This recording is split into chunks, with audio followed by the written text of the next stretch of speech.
Today I'm talking about Season 9 of The X-Files. Warning, if you have not seen Season 8 of The X-Files, there will be Season 8 spoilers in this video. You have been warned. Okay, so here's what happened in Season 8. An FBI task force has been created in order to find Mulder, and leading that task force is Agent John Doggett. Oh, and Kirsch has been promoted to Deputy Director, which basically means that Kirsch is now in charge of pretty much the entire FBI, as well as Skinner. Doggett believes that Gibson will lead him to Mulder. Doggett finds Gibson, but he is too late. He sees Gibson running off with what appears to be Mulder. But guess what? It's actually not Mulder. It's the alien bounty hunter who shapeshifted to look like Mulder. Scully kills the alien bounty hunter, but then it is revealed that Mulder is on a UFO with a bunch of other alien bounty hunters. Eventually, Doggett gets assigned to work on the X-Files with Scully, but this time the tables have kind of turned, because Scully is more so the believer, and Doggett is the skeptic. Someone that was abducted around the same time Mulder was abducted is finally returned to Earth, and they are sent to the hospital. It turns out that the good alien shapeshifter that we met way back in Season 4, whose name is Jeremiah Smith, anyways, Jeremiah Smith knows that the alien bounty hunters are abducting people and that they are returning the people back to Earth, but they're returning them in very poor health. So he follows the alien bounty hunters around and heals the people that are returned. We also meet Monica Reyes, who is a friend of Doggett and also an FBI agent. Mulder's body is returned, but Mulder is dead. Mulder's body is buried.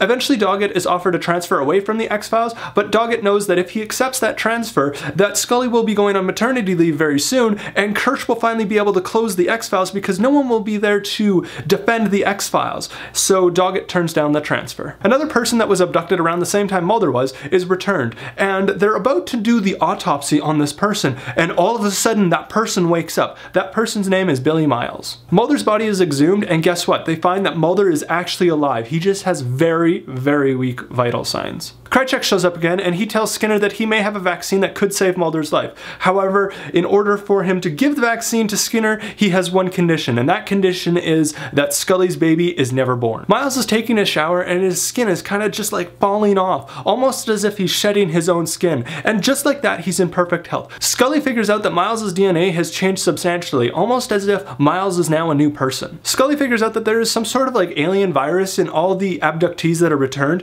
and basically what it does is it keeps the human alive long enough for like a transformation to occur, like what happened with Miles. Scully figures out a way to kill the alien virus and saves Mulder's life. Mulder wakes up again, and he is now alive. The abnormal brain activities that Mulder had were basically killing him, but now they are gone. Mulder is now in perfect health. Mulder puts in a request to get back onto the X-Files, and guess what? Kirsch denies the request. Doggett has an informant, kind of like the ones Mulder had. Doggett's informant's name is Noel Rohr. Noel Rohr is revealed to have some sort of thing sticking out of the back of his neck. Oh, and guess what? Eventually Kirsch fires Mulder from the FBI. We find out that Miles does not want Scully to have her child, and Miles starts going after Scully. As he's going after Scully, Miles gets shot a bunch of times, but he just keeps on going like the bullets have no effect on him. Scully ends up getting away from Miles with the help of Reyes. Mulder ends up pushing Miles off of a building and into a garbage truck, and then the garbage truck compactor is seen squishing Miles, and somehow Miles survives. Krycek reveals that the United States government has actually replaced several humans with alien super soldiers, and that they are basically unstoppable. Miles is one of them. The alien super soldiers do not want humans to survive the alien colonization of Earth,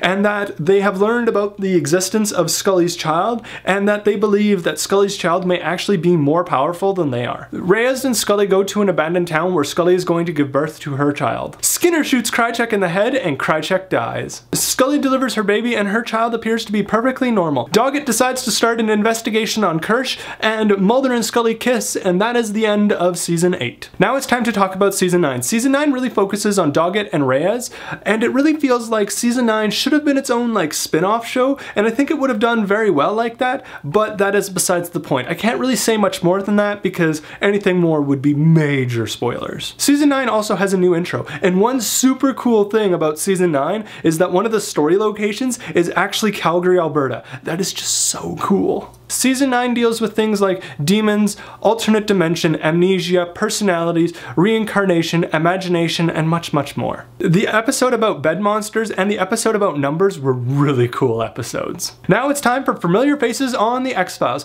The guy who plays Harry Morgan on the Dexter TV show was in an episode, Aaron Paul was in an episode, and in that same episode is the guy who plays Dr. Terrence Bay from the movie The Mummy, and also in that same episode is the actress who plays Sue Sylvester from the TV show Glee. Glee. Burt Reynolds was in an episode, also the guy who plays Zepp Hindel from the very first Saw movie was in an episode. Overall, season 9 was just an okay season. Like, it's probably one of my least favorite seasons of the X-Files, but it wasn't the worst season like ever created because there were still some really cool things that happened in season 9, but it still was one of the weakest seasons of the X-Files. Also, season 9 really should have been a spin-off show. It probably would have succeeded a heck of a lot more if it was a spin-off show. The way season 9 ended was kind of a happy ending. They left it open for a possibility of a continuation. And well, that is true because we do have the 2008 X-Files movie, as well as we have the revival season starting soon. In the comments below, let me know what your thoughts are on season 9 of the X-Files, and that pretty much sums up this video.